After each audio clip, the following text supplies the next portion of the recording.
This evidence is so powerful.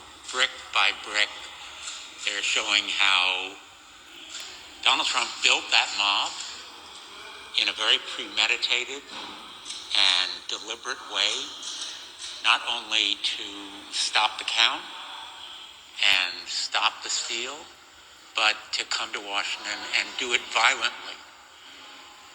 The result of Donald Trump deliberately building the mob and then fueling their anger and rage, inviting them to come to Washington, and then to storm the Capitol was, in fact, this violent injury and death that resulted on January 6th. It was planned over days, weeks before the election, warning the only way they would lose is if it were rigged, and then afterward. What should come across the American people is that January 6th was no accident, no isolated act, no aberration. It was deliberately planned, the result of premeditated, inflaming the rage and fury of his followers who believed the big lie. Where do you think Trump was going? That's what the hardest thing. He knew he lost the election. He was aware of that. He knew the Congress was going to certify Biden's electoral college victory. What did you feel like? It was like his mode. You're a former AG. What was his mode?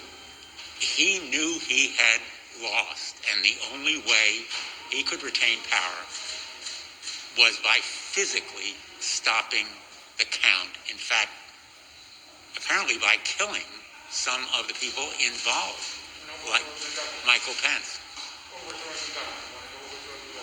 It was a coup attempt, an effort to overthrow the government and stop democracy from working. The founders' worst nightmare. And that's why this high crime was among the most heinous that any public official could commit. What we will see is that Donald Trump not only incited this riot and insurrection, but also then as commander-in-chief did nothing to save our democracy. In fact, he continued to inflame. He called them special people. And the long-run lesson here is not only about January 6th or about Donald Trump. It is about domestic violence.